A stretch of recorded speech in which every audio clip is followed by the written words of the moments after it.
Hello friends, study with TG point में आपका स्वागत है। आज हम आपके सामने हिंदी ग्रामर का प्रीवियस ईयर क्वेश्चंस का एक न्यू सेट फिर से लेकर आए हैं। अगर आप चैनल पर नए हैं तो प्लीज़ इस चैनल को सब्सक्राइब कर लीजिए और साथ साथ बेल आइकन को भी प्रेस कर लीजिए ताकि नेक्स्ट जो भी वीडियोस आती हैं उन सब में नोटिफिकेशन टाइम टाइम आपके पास पहुँचती रहे। हम जितने भी ये प्रैक्टिस सेट कर रहे हैं ये सभी प्रीवियस ईयर है, जैसा कि आप देख ही रहे हैं। इसलिए अपनी प्रैक्टिस को कंटिन्यू करने के लिए जल्द से जल्द चैनल को सब्सक्राइब कर लीजिए और वीडियो को ज़्यादा से ज़्यादा शेयर कीजिए ताकि बाकी भी अपनी प्रैक्टिस को कंटिन्यू कर सकें। आइए शुरुआत करते हैं आज के इन क्वेश्चंस की। सबसे पहले ये मुहावरे और लोकोक्ति के हमने लेसन्स लिए हैं, तो मुहावरे और लोकोक्ति से रिलेटेड क्वेश्चन की शुरुआत करते हैं। निम्नलिखित प्रश्न में 4 विकल्पों में से उस विकल्प का चयन करें जो दिए गए मुहावरे का सही अर्थ या विकल्प है। मूंग की दाल खाने वाला, सोच समझकर काम करने वाला, सीधा साधा व्यक्ति, कमज़ोर या सुंदर होना। तो मूंग की दाल खाने वाला हम कहते हैं तो उसके लिए जो हमारा अर्थ हो जाएगा ये हो जाएगा सीधा साधा व्यक्ति, यानी कि सीधा साधा व्यक्ति के लिए मूंग की दाल खाने वाला हम मुहावरा प्रयोग करते हैं। नेक्स्ट, गुलर का फूल मुहावरे का सही अर्थ चुने। गुलर का फूल किसे कहते हैं? बिल्कुल बुद्धू, दिखावटी धमकी, दुर्लभ वस्तु या तुच्छ समझना। तो गुलर का फूल जिसका अर्थ चला जाएगा दुर्लभ वस्तु। गुलर गुलर का फूल दुर्लभ वस्तु। नेक्स्ट, यह मूंग और मसूर की दाल लोकोक्ति का अर्थ बताइए। ऑप्शन है हमारे, मजबूरी में आदमी सब कुछ करता है, केवल ऊपरी दिखावा, पुराना, गौरव समाप्त या अपनी औकात से बढ़कर होना या फिर अपनी औकात से बढ़कर कुछ कार्य करना। तो जहाँ पर हम कहते हैं कि ये मुँह ले रहा है मसूर की दाल, इस तरह से हम कहते हैं, मतलब अपना आपकी जो हैसियत है, आपकी जो औकात है, उससे अगर ज़्यादा कोई कुछ कहता है तो उसके लिए इस लोकोक्ति का प्रयोग किया जाता है। तो हमारा ऑप्शन चला जाएगा यहाँ अपनी औकात से बढ़कर होना या फिर कुछ करना। नेक्स्ट, 3 लोक से मथुरा न्यारी का अर्थ होगा तीनों लोकों में मथुरा ना होना, सबसे निराला, मथुरा का बखान तीनों लोकों में है या बहुत सुंदर मथुरा का होना। तो यहाँ हमारा ऑप्शन चला जाएगा सबसे निराला, यानी कि कहते हैं 3 लोक में मथुरा न्यारी, यानी कि बहुत स्पेशल चीज़ के लिए होना। तो सबसे निराली हमारा यहाँ ऑप्शन चला जाएगा। नेक्स्ट, त्रिशंकु होना का उपयुक्त अर्थ है। ऑप्शंस हैं चारों ओर ध्यान होना, किसी और का ना रहना, तीन तरफ ध्यान होना या केवल ऊपर देखना। तो त्रिशंकु त्रिशंकु के लिए कहते हैं कि किसी एक ही तरफ का होना, या तो एक ही डायरेक्शन में जाता है या एक ही डायरेक्शन में बात करता है, तो किसी और का ना रहना, यानी कि जो किसी भी डायरेक्शन में एक ही जगह रुक कर नहीं रह सकता, उसके लिए त्रिशंकु प्रयोग होता है। यानी कि हमारा ऑप्शन चला जाएगा यहाँ किसी और का ना रहना। नेक्स्ट, किताब का कीड़ा होना का उपयुक्त अर्थ है बहुमूल्य वस्तु को नष्ट करना, अनुपयुक्त जगह रहने वाला, बहुत अधिक पढ़ने वाला या ज्ञान का दुश्मन।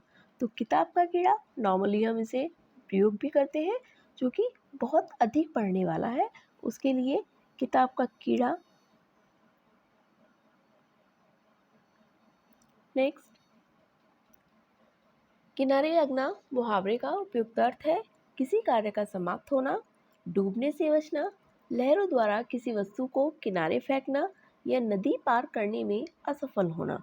किनारे लगना कहते हैं हम कि कोई काम कर रहे हैं, इस काम को हम किनारे ही लगा चुके हैं, मतलब किसी काम को समाप्ति की ओर लेकर जाना, किसी कार्य का समाप्त होना, वो किनारे लगने के लिए आता है। तो हमारा ऑप्शन चला जाएगा किसी कार्य का समाप्त होना, किनारे लगना। नेक्स्ट, नेकी कर दलिया में डाल लोकोक्ति का उपयुक्त अर्थ है नेकी कर दरिया में डाल, मदद करके मदद की उम्मीद करना, उपकार करके उपकार की बात को भूल जाना या घृणा के बदले प्रेम करना या कष्ट सहकर परोपकार करना। तो हमारा ऑप्शन चला जाएगा बी, उपकार करके उपकार की बात को भूल जाना, मतलब अच्छा काम करके उस बात के पलट में उस बात के अ, हमें कुछ उससे प्राप्ति की उम्मीद ना करना। अच्छा काम करके हम ये नहीं सोचें कि सामने वाला हमें भी अच्छा काम, वही वाला व्यवहार या वही चीज़ हमें वापस में देगा। तो इसलिए यहाँ हमारा ऑप्शन चला जाएगा, नेकी कर दरिया में डाल, उपकार करके या अच्छा काम करके उस उपकार की बात को भूल जाना। नेक्स्ट, आधा तीतर आधा बटेर लोकोक्ति का क्या अर्थ है? आधा तीतर आधा बटेर, जिसके लिए हो जाएगा ऑप्शन है हमारे बेमेल चीज़ों का सम्मिश्रण, संकर चिड़िया, अनुपम वस्तु या समान कार्यों का मिश्रण। तो आधा तीतर आधा बटेर जो कि हो जाएगा बेमेल चीज़ों का मिश्रण, मतलब कोई भी चीज़ अच्छी नहीं, एक जैसी नहीं है, कोई ऐसी है कोई कैसी है, उन चीज़ों को इकट्ठा किया है हमने, मतलब आधा तीतर आधा बटेर, बेमेल चीज़ का सम्मिश्रण। नेक्स्ट, रिक्त स्थान हेतु दिए गए विकल्पों में से उचित विकल्प चुनना है। रामू की डैश केवल इसलिए हुई क्योंकि राजीव उसकी डैश अधिक बुद्धिमान है। हमें ऑप्शंस बताने हैं, अपेक्षा, अपेक्षा, अपेक्षा, उपेक्षा, उपेक्षा, अपेक्षा या उपेक्षा उपेक्षा।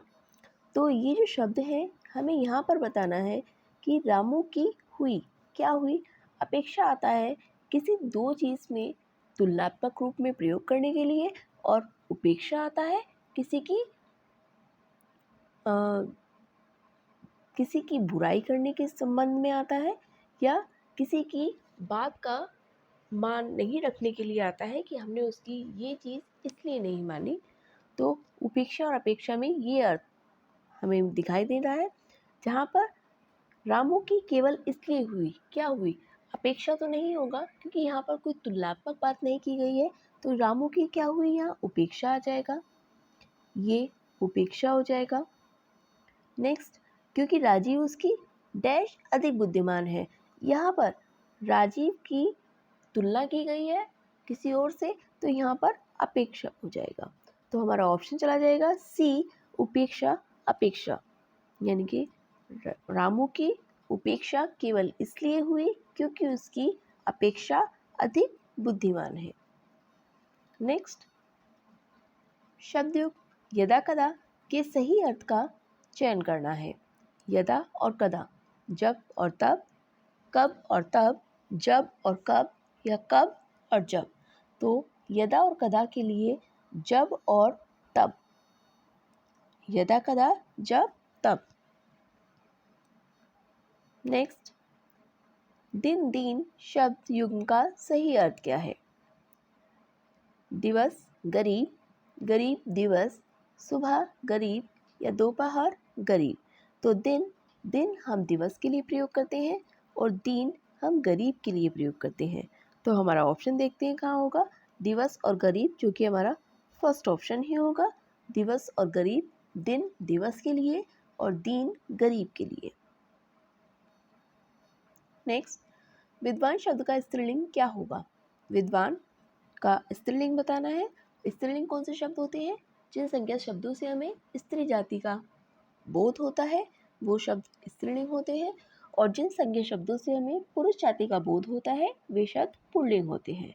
अब हमें ये देखना है कि विद्वान का स्त्रीलिंग शब्द क्या होगा, यानी कि यहाँ पर ये श्योर है कि विद्वान शब्द एक पुल्लिंग शब्द है, इसका हमें स्त्रीलिंग बताना है। विदुषी, विद्वती, विद्यामती या विद्यावंती। तो विद्वान का जो स्त्रीलिंग हो जाता है ये हो जाता है विदुषी, विद्वान विदुषी। नेक्स्ट, कवि शब्द का स्त्रीलिंग रूप क्या है? कवि का स्त्रीलिंग यानी कि कवि शब्द एक पुल्लिंग शब्द है। कवित्री, कवियित्री, कवयित्री या कवयत्री। तो हमारा यहाँ ऑप्शन चला जाएगा कवयित्री के साथ। इससे बहुत ज़्यादा कन्फ्यूजन होता है, ये कवयित्री वाला होता है ना कि कवियित्री वाला। नेक्स्ट, निम्न में पुल्लिंग शब्द कौन सा है? पुल्लिंग शब्द दया, प्रार्थना, वायु या नेत्र, यानी कि जिन शब्दों से हम उसे सेंटेंस में कन्वर्ट करके भी देख सकते हैं, जिस सेंटेंस में अच्छा या अच्छी लगाकर या एक सेंटेंस में कन्वर्ट करने के बाद हमें स्त्री जाति की ध्वनि प्राप्त होती है वहाँ स्त्रीलिंग, और जहाँ पुरुष जाति की ध्वनि प्राप्त होती है वहाँ पुल्लिंग। जैसे हम कहते हैं दया होती है, प्रार्थना होती है, वायु चलती है, नेत्र, नेत्र क्या हो जाएंगे, यहाँ नेत्र हमारे पुल्लिंग में आ जाएंगे।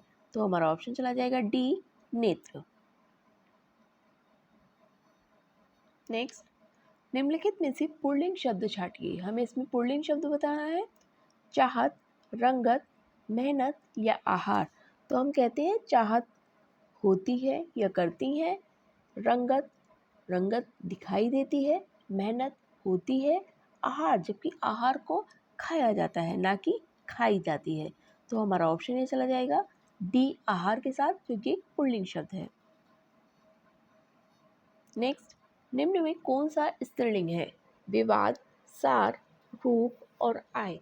विवाद होता है, सार होता है, रूप और आय। रूप कैसा होता है? कहते हैं रूप, ऐसा तो नहीं बोलते हैं कि रूप कैसी होती है, तो रूप भी होता है, यानी कि विवाद, सार और रूप ये तीनों ही पुल्लिंग शब्द है। जबकि आय, आय होती है या आय ली जाती है या आय बताई जाती है, तो आय के लिए स्त्रीलिंग शब्द हो जाएगा। नेक्स्ट, निम्नलिखित में से कौन सा शब्द पुल्लिंग है? अब इसमें हमें पुल्लिंग शब्द बताना है। ये सभी जैसे आप देख रहे हैं प्रीवियस ईयर ही है। आपको अपनी प्रैक्टिस कंटिन्यू करने के लिए, अपनी प्रैक्टिस को और भी बेहतर बनाने के लिए ये प्रैक्टिस सेट्स लगाने बहुत ज़्यादा ज़रूरी होते हैं। इसलिए सिर्फ और सिर्फ हम प्रैक्टिस फॉर्म ही कर रहे हैं, और बीच में जो भी कॉन्सेप्ट्स क्लियर करने होते हैं वो कॉन्सेप्ट्स ही क्लियर करके चलते हैं। हालांकि जैसे मुहावरे, पुल्लिंग, स्त्रीलिंग, इसमें कोई कॉन्सेप्ट इतना क्लियर करने की ज़रूरत नहीं होती है, बट अगर समास, कारक इस तरह के अगर आते हैं तो उनमें हम कॉन्सेप्ट्स भी क्लियर करके चलते हैं। इसलिए अगर आपने अभी तक चैनल को सब्सक्राइब नहीं किया है तो प्लीज़ प्लीज़ प्लीज़ ज़रूर से चैनल को सब्सक्राइब कर लीजिए। नेक्स्ट आते हैं अब क्वेश्चन पर। निम्नलिखित में कौन सा एक शब्द पुल्लिंग है? पुल्लिंग शब्द हमें बताना है दीमक, रात, वर्षा और विधुर। दीमक लगती है, रात होती है, वर्षा होती है, जबकि विधुर, विधुर क्या है? एक पुल्लिंग शब्द है। नेक्स्ट, निम्न में से कौन सा शब्द पुल्लिंग है? मंत्रणा, सभा, मंडली और न्याय। मंडली, सभा और न्याय। सभा लगती है, मंडली होती है, न्याय होता है और मंत्रणा की जाती है। तो मंत्रणा की जाती है, सभा होती है, मंडली होती है, जबकि न्याय एक पुल्लिंग शब्द के अंतर्गत आएगा। तो हमारा यहाँ ऑप्शन चला जाएगा न्याय, जो कि पुल्लिंग शब्द होगा। नेक्स्ट, फुटपाथ, इनमें से हमें स्त्रीलिंग शब्द बताना है। फुटपाथ, स्कूल, स्टोव और केतली। तो फुटपाथ होता है, स्कूल होता है, स्टोव होता है, जबकि केतली होती है बोलते हैं, तो इसलिए केतली के साथ स्त्रीलिंग शब्द चला जाएगा। स्त्रीलिंग और पुल्लिंग की पहचान सबसे अच्छा तरीका होता है कि आप उसे सेंटेंस में कन्वर्ट करें, या अच्छा और अच्छी या होता है, होती है करके भी आप देख सकते हैं। नेक्स्ट, कव्वाली शब्द में कौन सा लिंग है? कव्वाली में पुल्लिंग, स्त्रीलिंग, नपुंसकलिंग, उभयलिंग। तो कव्वाली शब्द जिसमें कि हम अगर देखते हैं पुल्लिंग या स्त्रीलिंग तो नहीं होगा, नपुंसकलिंग भी नहीं। कव्वाली क्या ही होती है? तो यहाँ पर स्त्रीलिंग शब्द के साथ चला जाएगा। तो यहाँ नपुंसकलिंग और उभयलिंग के बारे में अगर हम बताएं, चलो अभी बताते हैं। यहाँ कव्वाली तो हमारा स्त्रीलिंग के साथ चला जाएगा। नपुंसकलिंग और उभयलिंग क्या होते हैं? निर्जीव वस्तुओं के लिए नपुंसकलिंग का प्रयोग किया जाता है, जबकि उभयलिंग के लिए हमें एक ऐसा शब्द जो कि ना तो स्त्रीलिंग, स्त्री जाति का बोध कराता है और ना ही पुरुष जाति का बोध कराता है, वहाँ उभयलिंग होता है। तो जहाँ पर हमें ये श्योर नहीं होता है, जैसे शिक्षक या मंत्री, डॉक्टर, मंत्री और डॉक्टर हम बोल सकते हैं, वो स्त्री भी हो सकती है और वो पुरुष भी हो सकते हैं। तो स्त्री जाति का हमें जहाँ बोध नहीं हो, पुरुष जाति का हमें जहाँ बोध नहीं हो, वहाँ उभयलिंग का प्रयोग होता है। नेक्स्ट, इनमें से कौन सा पुल्लिंग शब्द स्त्रीलिंग शब्द में प्रत्यय लगाने से बना है? कौन सा पुल्लिंग शब्द स्त्रीलिंग शब्द में प्रत्यय लगाने से बना है? मर्दाना, बुढ़ापा, भेड़ा और विद्युत। इसकी पहचान होती है, सबसे पहले आप शब्द का विच्छेद कर लीजिए। जैसे मर्द आना, मर्द भी अपने आप एक पुल्लिंग शब्द है, लेकिन मर्दाना अगर मिलाता है तो ये भी पुल्लिंग के अंतर्गत ही आएगा। बुढ़ापा, बूढ़ा प्लस आपा, यानी कि ये भी पुल्लिंग में ही आएगा। भेड़ प्लस भेड़ा, भेड़ स्त्रीलिंग शब्द है जिसमें कि हमने आ लगाया तो ये पुल्लिंग शब्द में परिवर्तित हो गया, यानी कि यहाँ हमारा ऑप्शन चला जाएगा भेड़ा के साथ। जबकि अगर हम देखते हैं तो विधुर अपने आप में एक पुल्लिंग शब्द है जिसमें कि कोई स्त्रीलिंग शब्द नहीं है, यानी कि किसी स्त्रीलिंग शब्द में इसमें प्रत्यय नहीं जुड़ा है। यहाँ हमारा ऑप्शन चला जाएगा भेड़ा के साथ। जिन भाववाचक संज्ञाओं के अंत में हट होता है उनका लिंग होता है। जिन भाववाचक संज्ञाओं के शब्द में हट होता है उनका लिंग क्या होता है? पुल्लिंग, स्त्रीलिंग, नपुंसकलिंग या उभयलिंग। तो उनका ऑप्शन चला जाएगा उभयलिंग के साथ, डी उभयलिंग। मंत्री शब्द का लिंग क्या है? हमने इसे अभी बताया था कि कोई भी ऐसा शब्द जहाँ पर स्त्री या पुरुष जाति के लिए हम श्योर नहीं होते हैं वो उभयलिंग के अंतर्गत आते हैं। यानी कि हमारा ऑप्शन जो मंत्री का होगा वो पुल्लिंग या स्त्रीलिंग तो नहीं होगा, ये हमारा उभयलिंग के साथ चला जाएगा।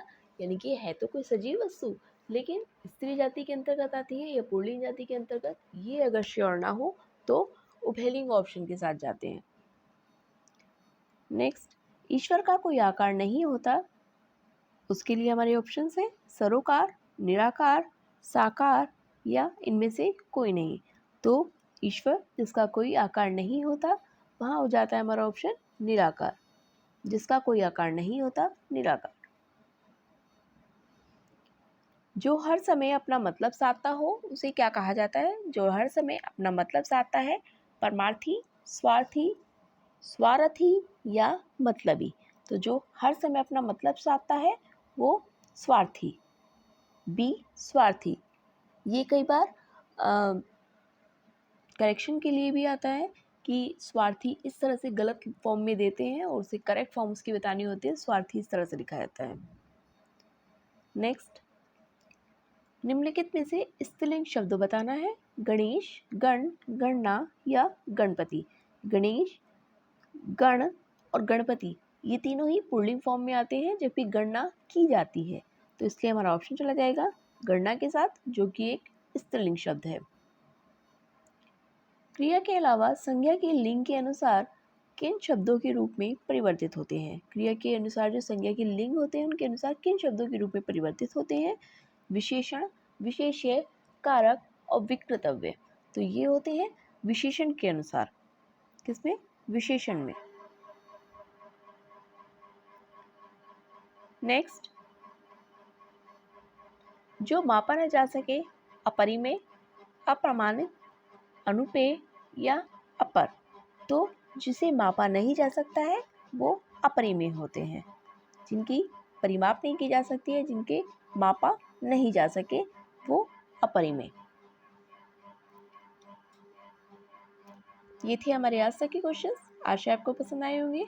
अगर आप चैनल पर नए हैं तो प्लीज़ ज़रूर से इस चैनल को सब्सक्राइब कर लीजिए और साथ साथ ये भी हमें कमेंट बॉक्स में बताइए कि आपके कितने क्वेश्चंस करेक्ट हुए हैं, ताकि आपकी प्रैक्टिस कंटिन्यू भी रहे और आपको खुद भी ये पता चले कि आप किस पोजीशन पर फ़िलहाल स्टैंड कर रहे हैं। मिलते हैं तब तक नेक्स्ट वीडियो में। Thank you.